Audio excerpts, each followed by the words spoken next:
bring in our guy, Scott Griffin from WIAT in Birmingham. Scott, before we look ahead to Missouri with Alabama. Hold on, Simone. Hold on a second. Pete just texted me and said, you look like a slob, Griff, because I had a coat and tie on, and you've got a golf shirt on. You know what? Listen. Can I take that seriously? Or what Pete doesn't know is that we are very laid back on this show, and if I could be in something athletic right now, I would be in a heartbeat. So that Patrick has a golf shirt on. Shorts on right now. We just I got the golf shirt. It's okay.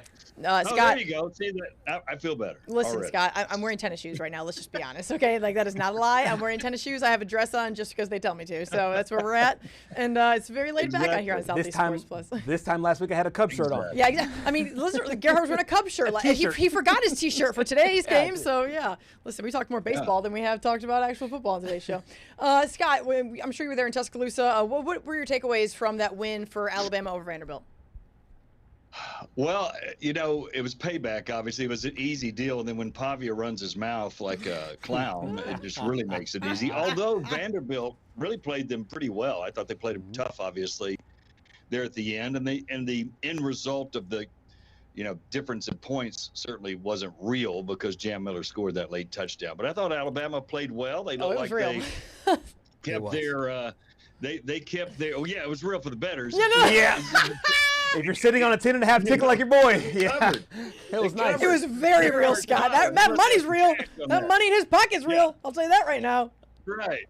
But, as far as the actual difference in the game, they were a couple of touchdown favorite, and they showed that. I thought they played pretty well. Look, to me, you've heard me talk about it.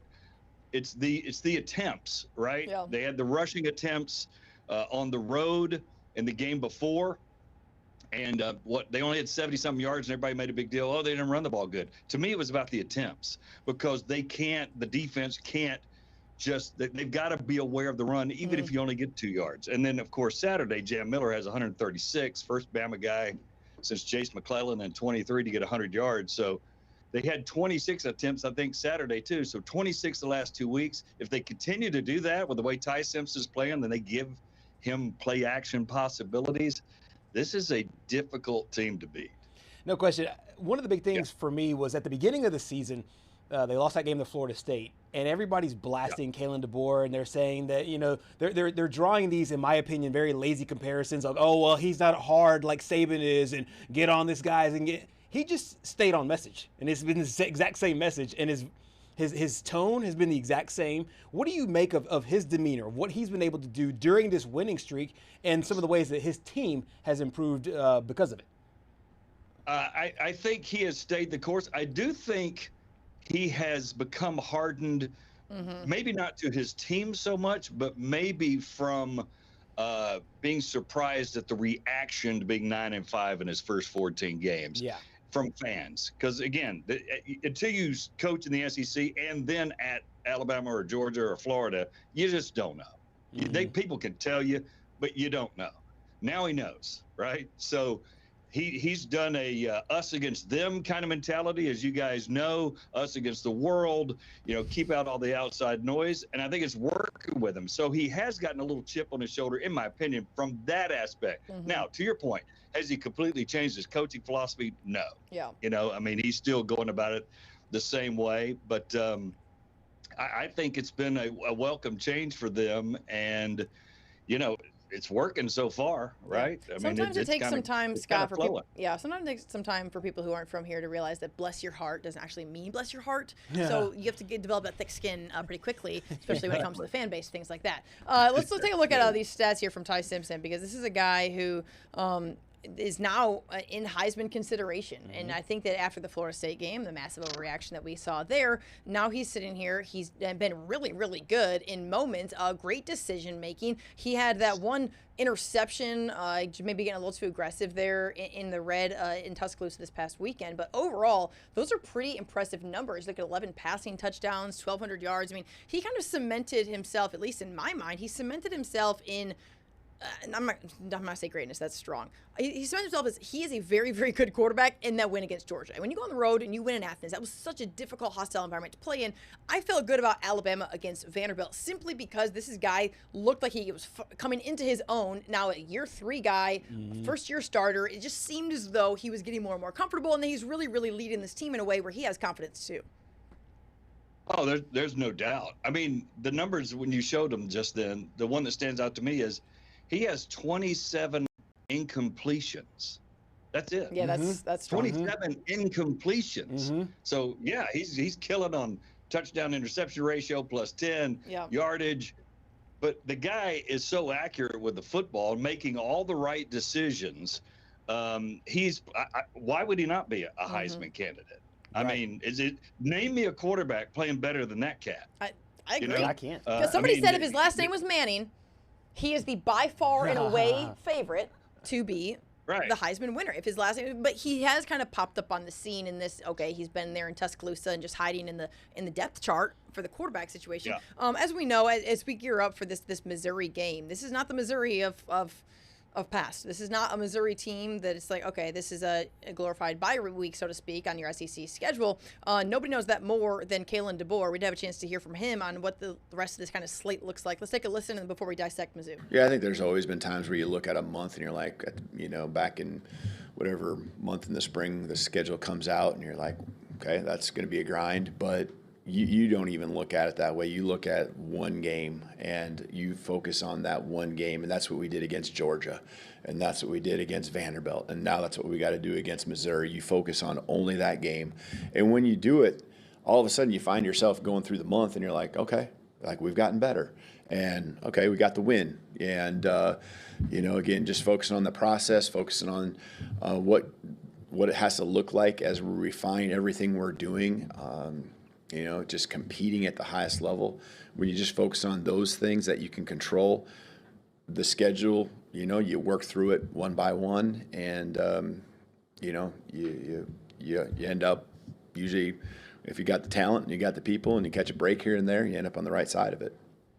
So he's talking about a one game at a time mentality. The next game is Missouri, and if I'm pointing out the pimple on Miss America or picking the lint off the Versace suit, it's Bama's run defense has not been great. And the running back coming into this game, in my opinion, the best running back in this football game was Ahmad Hardy from Missouri. How do you expect Bama's defense to really respond to this great ground attack for the Tigers? I would think they'll put 7 or 8 in the box and have Hubbard a little bit closer to the line. He's kind of like a linebacker anyway, right? Yeah. So bring him a little closer, maybe play some 3 deep, show 3 deep, draw back in 4. They'll try to disguise some things. Who knows? If they're successful early, Missouri, they might put 5 linemen up there, put a couple of hybrids standing on the end. I'm not worried about that as much because that guy right there is playing so good. If Missouri scores a few points, I don't think they can outscore Alabama. And look, everybody's nervous about this game. I don't get it. Scott, I really don't get it. Have you seen who Missouri's played? Here's their game so far. Eli Drinkwitz does not appreciate this. UMass, you ready? Yeah. UMass, yeah. South Carolina, who's not ranked anymore, Louisiana, Kansas, Central Arkansas.